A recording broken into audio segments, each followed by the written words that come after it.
YouTube? I'm going to be working with a review today. And what I'm reviewing are some of the things I purchased for the NAS drive that I have. This is my Qnap down here, and that is the external drive for all my video editing stuff. It's where I store everything that I need to edit, and it's where I keep all my video files, and it is also where I edit from. So it's very important that I have this NAS device because it allows me to do my content creation. Now, the thing is it takes a lot of space to do content creation with recording the videos, then editing the videos, and then saving your final copy, and then storing all that stuff again on the drive or multiple drives. And I have my NAS configured in a RAID 5, which means that it puts a little bit of information on all three drives, and it also expands the capacity. It isn't the fastest, but it does give me the best bang for the buck for storing my stuff. So when I originally built my NAS drive, I put in, I want to say 3 drives, which got me to roughly, the total capacity of all the drives is over here, which is 9.1 terabytes. Maybe it was 4 tera drives. I don't exactly remember, but you can check the video out when I got that, and I built the system from the beginning. And right now, content videos warning, 4.84 out of 4.96 tera is used. It's full now, and I need to upgrade it. So I bought some new drives, and they are right here. I got 1, 2, 3, and 4 drives, and they are all 18 terabyte drives. So I will be expanding my drive space a lot, which is important because I don't like to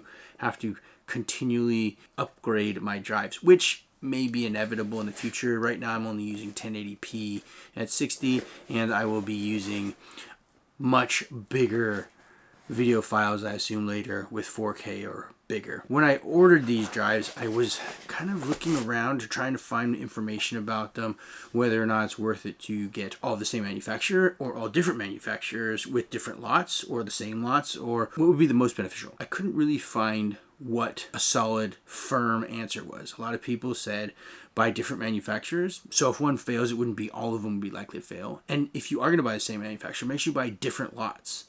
So that way, if there's a problem with a lot, it won't be all the lots. So what I did was I bought 3 different drives, because that's the way my RAID 5 configuration is set up, and that's the way my NAS takes drives. And the reason I have 4 drives is because I have one that I'm going to put in an external hard drive for backing up all my information from my NAS. I know, very complicated. I am going to open these up, show you what drives I bought, and do a review on them.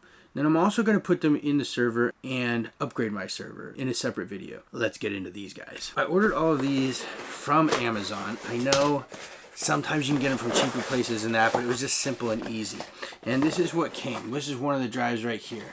And this drive here came in a package like this. This corner's a little bit crushed over here for the packaging. I'm not really sure if that's a problem or not. And this drive is from a company called MDD. Now, a lot of people are saying that MDD is crap, garbage. They would never consider using it ever for any reason at all, especially if they wanted to keep their important information safe. And for me, I figured I'd give it a try. So we're going to find out if this thing lasts just as long as any of the other drives I got.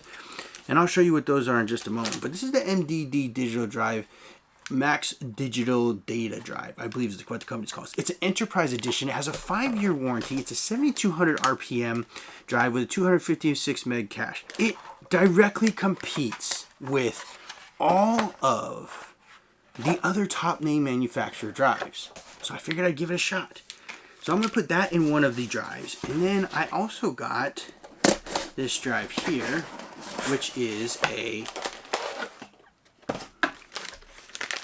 Western Digital Enterprise drive, also 16 terabytes. Now in RAID 5 or most RAID configurations, you have to have all the same size drives. So that is why I got all 16 tera, which is going to be a huge benefit. And I bought this one. This one's a little bit more expensive, and it's supposed to be a really good drive. So we're going to find out about that one too.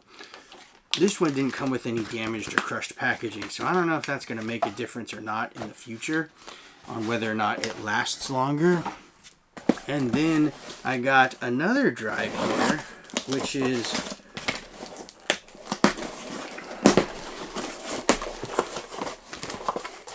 a Toshiba drive. And this one came with some kind of crushed packaging as well. The box looked a little bit better on the outside, but this is a Toshiba drive.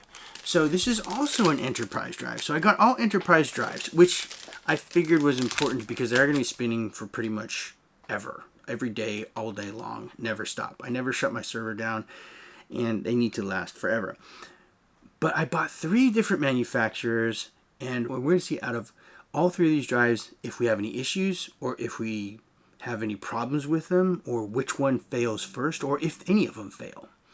And then we're going to see if they do fail, what is their customer support like? Because that makes a huge difference also. So stay along for the adventure here and the drive and the NAS system, which I will continually update over time as we go. And this last drive I bought is also another MDD drive. And the reason I bought this one is for my backup of my RAID 5 configuration. Now, I know you guys are probably saying, well, you didn't buy a different drive manufacturer, so what if both of these drives fail at the same time, both of these MDD drives?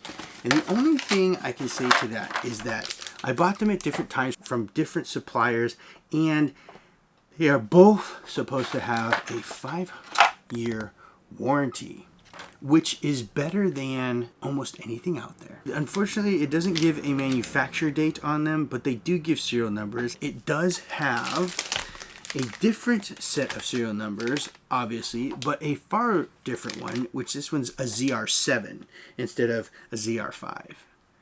So I think that they must have been built at pretty different times, and it doesn't say much else beyond that. And the last drive that I bought here is not a spin drive. It is an NVMe SSD. And the reason I have this is for caching, because these drives here are slow. But when we use it with caching from an SSD, they will be able to be fast enough so that I believe we can edit off of the NAS, which is what I'm doing right now, but I have a 1 terabyte SSD in the NVMe slot.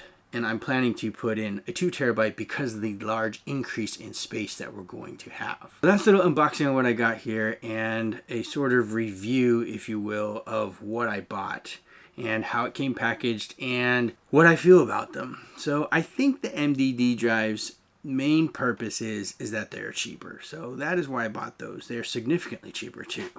I think they were like $70 less than the comparable Western Digital or Toshiba drive. I think they were $154 and the Toshiba was $254 and the Western Digital was $224. So a little bit of savings on there. And when you add those up, it could be a lot of savings. And the reason I went with spin drives is just bang for the buck. They are just significantly cheaper than getting SSDs. SSDs just do not have the capacity that I need for what I'm doing at the moment. Maybe down the road I will get some. I hope you guys enjoyed it. I hope it gave you some insight, and thank you for watching, and I'll see you guys on the next one.